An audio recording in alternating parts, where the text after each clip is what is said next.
Muy bienvenidos a la meditación 81 de la serie Siguiendo las huellas de Jesús de Nazaret. Hoy nos corresponde leer Mateo 13, 47 al 52 y Malaquías 3, 17 y 18. Esta meditación corresponde al miércoles 6 de mayo. Yo soy Rafael Pola, todos sean muy bienvenidos para considerar Jesús y el final.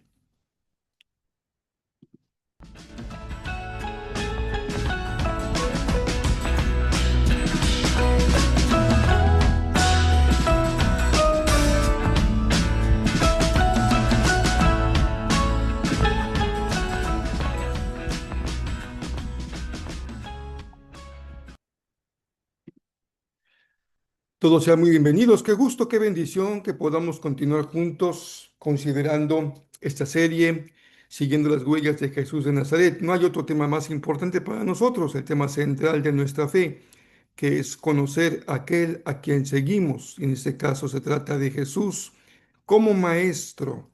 Estamos en Mateo 13. En Mateo 13 continúa Mateo compartiendo una serie de parábolas respecto al reino de Dios. Porque Jesús, de manera normal, natural, nos vincula con el tema del reino de Dios. Decía yo en una meditación previa que es un tema tan importante, tan central, y a veces no ha sido considerado en la enseñanza y en la predicación con la seriedad que este tema tiene. Pero vamos al texto bíblico. Mateo 13:47. También el reino del cielo es como una red para pescar, que se echó al agua y atrapó toda clase de peces. Cuando la red se llenó, los pescadores la arrastraron a la orilla, se sentaron y agruparon los peces buenos en cajas, pero desecharon los que no servían. Así será el fin del mundo. Los ángeles vendrán y separarán a los perversos de los justos, y arrojarán a los malos en el horno ardiente, donde habrá llanto y rechinar de dientes. ¿Entienden todas estas cosas? Sí, le dijeron, las entendemos. Entonces añadió, todo maestro de la ley religiosa que se convierte en un discípulo del reino del cielo es como el propietario de una casa que trae a su depósito joyas de la verdad, tanto nuevas como viejas. Este verso nos comparte dos metáforas respecto al tiempo del fin. En la metáfora anterior vimos la cosecha, en la que se separará el trigo de la cizaña, y en este pasaje la red, que separará a los peces buenos de los que nos sirven. Vivir con el fin en mente, aquel fin al que todos nos dirigimos, es poner nuestros ojos más allá del día de hoy. Tiene su lugar cuando alguien nos enseña que hay que vivir el presente, pero en el contexto del pasaje de esta ocasión, Jesús nos enseña a poner nuestros ojos no en el futuro, sino en el final. Y esto consiste en tener visión del reino que nos ayuda a hacer los ajustes necesarios en el presente. Recuerden que el reino es un reino que ha llegado en Jesús, un reino que se proclama a través del ministerio de la iglesia y un reino que tendrá su consumación final cuando Jesús regrese como rey. Así que es bueno tener presente en nuestra vida de hoy la visión del futuro para poder hacer los ajustes convenientes a nuestra vida el día de hoy. ¿Qué te gustaría hacer al final de esta historia? ¿Trigo o cizaña? ¿Te gustaría ser un pez bueno o un pez inútil?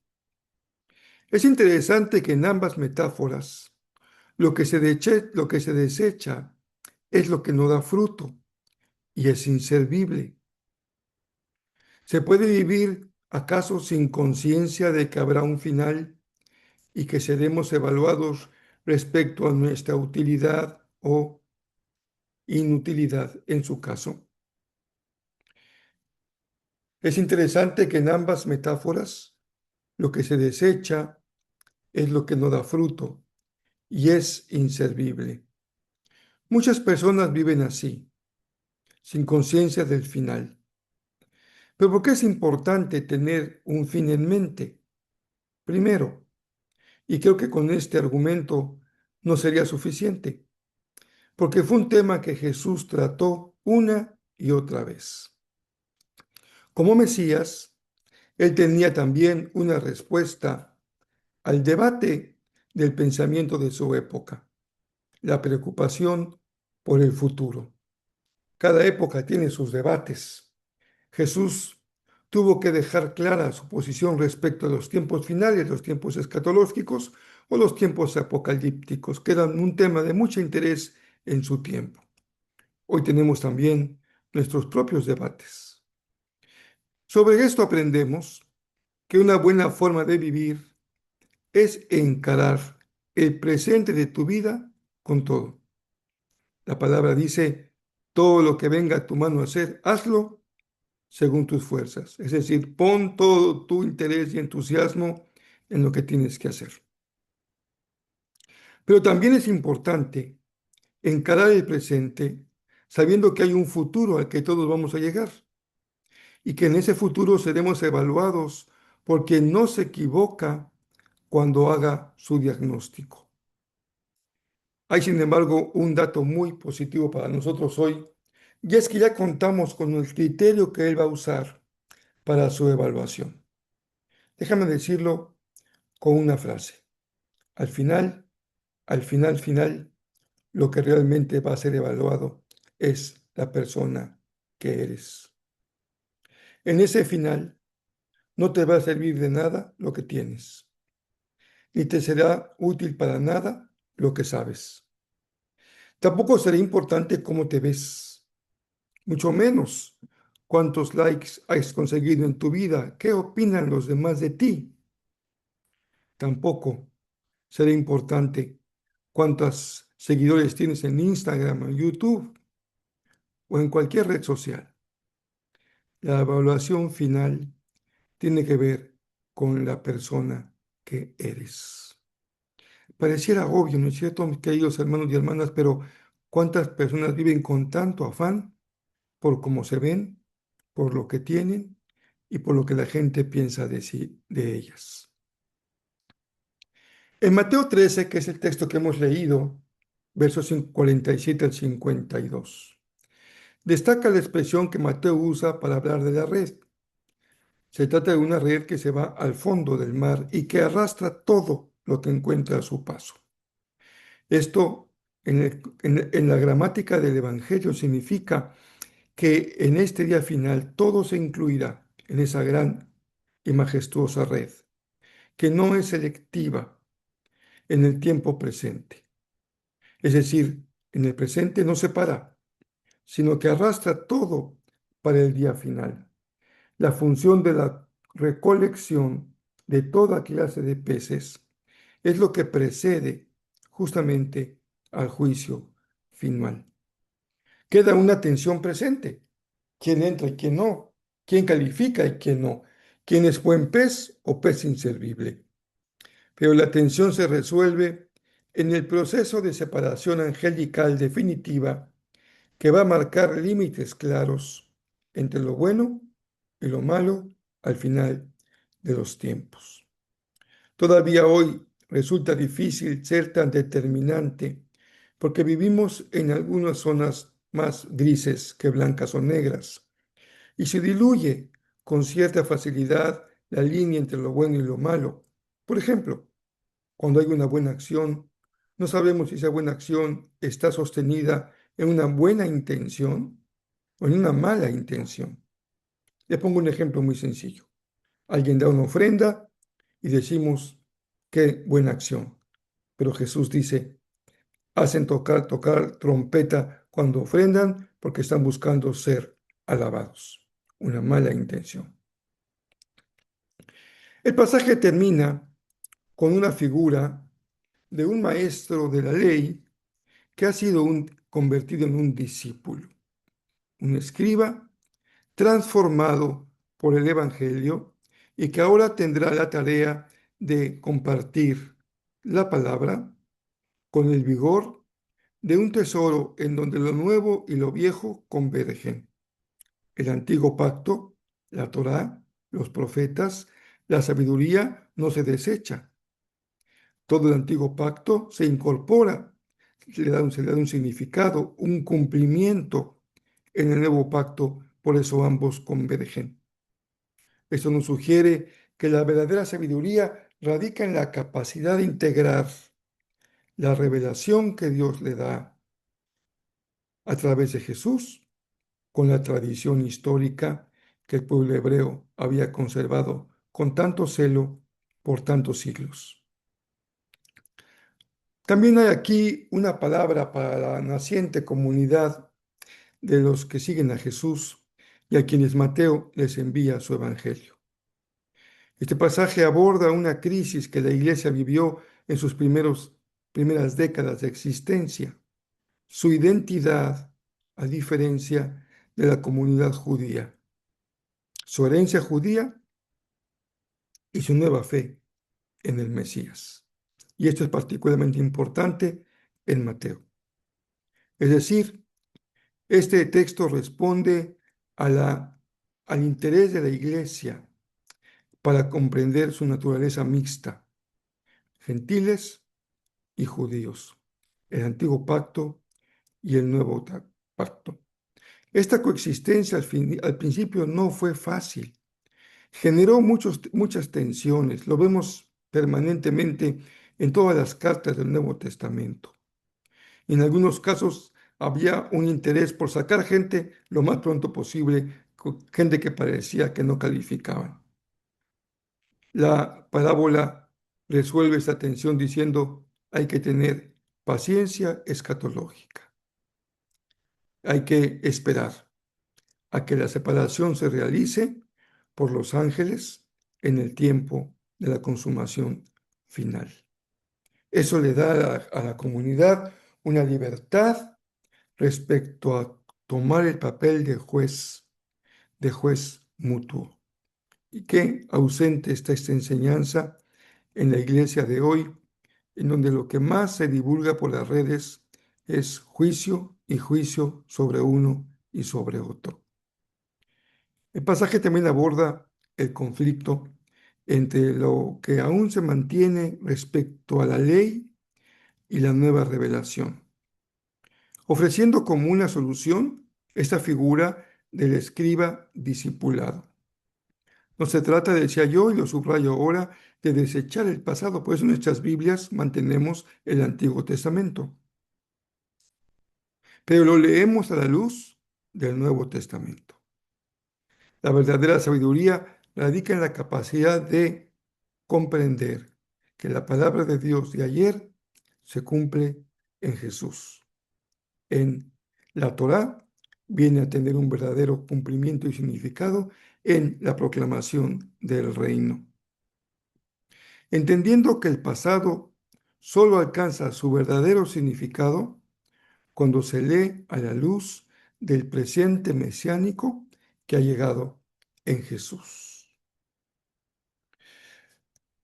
Déjeme comentar algo más de carácter muy práctico para nuestro tiempo presente con perspectiva de futuro. En México se usa una expresión popular cuando decimos que alguien quiere apantallar o impresionar a otros para buscar algún beneficio personal. Como cuando alguien se pasa una luz del semáforo y quiere impresionar al policía que lo detiene con alguna credencial que le señale una gran importancia. Por eso decimos al final de esta meditación que no hay forma de sacar la charola en el tiempo final. Ninguna credencial te va a colocar entre los peces buenos y entre el trigo. Y esa credencial implica la denominación a la que perteneces, la ideología que profesas, tu posición económica, tu apariencia física, incluso tu salud. A la hora de la hora, que es a la hora final, Se trata de que serás evaluado por la persona que eres. Y me refiero a si eres pez, bueno, y si eres trigo. No será importante parecer, sino ser. Hay mucha gente que parecen buenas personas, que parecen buenos cristianos. Y al final del tiempo, cuando la vida da vueltas, la obra de cada uno es sometida al fuego de la prueba y se ve si es verdadera la obra hecha ahí o no es más que hojarasca que se quema y se convierte en ceniza por el fuego. El ser, la persona que eres, no se puede ganar ni lograr mediante esfuerzo alguno. El ser humano lo es, un ser humano, en el momento en que es dado a luz. Vamos al registro civil, le ponemos su nombre y levantamos un acta de nacimiento. Sabemos que es un ser humano, no por su apariencia, no por su apellido, no por su cultura, sino porque ha nacido. Y tú eres un buen pez y eres trigo solo en el momento en que tú has vuelto a nacer, como Jesús le dijo a Nicodemo. Y de ahí en adelante, porque ahí no se queda todo. Ese es el punto de arranque. De ahí en adelante se trata de vivir de acuerdo con lo que eres. Si eres trigo, vas a dar fruto. Y si eres buen pez, vas a ser seleccionado y ser colocado en una caja. Cómo es importante que nosotros recordemos una y otra vez esa enseñanza clave acerca del reino de Dios. Jesús no nos dijo, no nos dio una definición exacta del reino, pero nos dijo, en este caso, que el reino también consiste en una selección final entre peces buenos y peces inservibles, entre trigo y cizaña. ¿Qué dicen los profetas respecto a esta enseñanza? Malaquías 3, 17 y 18. Ellos serán mi pueblo, dice el Señor de los ejércitos celestiales, el día en que yo venga para juzgar. Serán mi tesoro especial. Les tendré compasión, así como un padre le muestra compasión a un hijo obediente. Entonces, de nuevo, podrán ver la diferencia entre los justos y los perversos, entre los que sirven a Dios y los que no lo hacen. El día en que el Señor tendrá compasión de aquellos que son su pueblo. Recuerden que estamos hoy miércoles, a tambor batiente, preparando nuestra nueva serie de meditaciones que acompañarán cada reunión de oración. Hoy miércoles 6 de mayo empezamos. Y les invito a que tengan su Biblia lista, que puedan tener el entusiasmo por leer el Eclesiastés. Ya lo han leído, lo han estudiado a conciencia, le han sacado jugo al Eclesiastés. No es un libro que se lea tanto, es un libro que está ahí como un tesoro, a veces como un tesoro un poco oculto. Vamos a traerlo a la luz, vamos a leerlo, a compartir una enseñanza cada miércoles para que el Señor permita que su palabra sea sembrada en nuestro corazón. Hay un propósito muy claro en la sabiduría. Todo lo que es la literatura sapiencial, aunque hay diferencias a su interior, tiene un propósito. Que el pueblo de Dios sepa cómo vivir. Es una sabiduría de carácter práctico. Pero este libro tiene algo muy peculiar que ya van ustedes a conocer cuando empecemos a ir trabajando el texto con cuidado cada miércoles. Así que tengan su cuaderno para tomar notas. Yo compartiré también las mías para que puedan conservarlas. Tendremos algunas preguntas de reflexión para sacarle más jugo a la enseñanza. Y lo más importante es que el Señor haga su obra por medio de su palabra y vaya transformándonos con su palabra y su espíritu cada día, para que seamos semejantes a su Hijo Jesucristo. Les envío un abrazo muy cariñoso. Esta es la serie Siguiendo las huellas de Jesús de Nazaret. Yo soy Rafael Pola.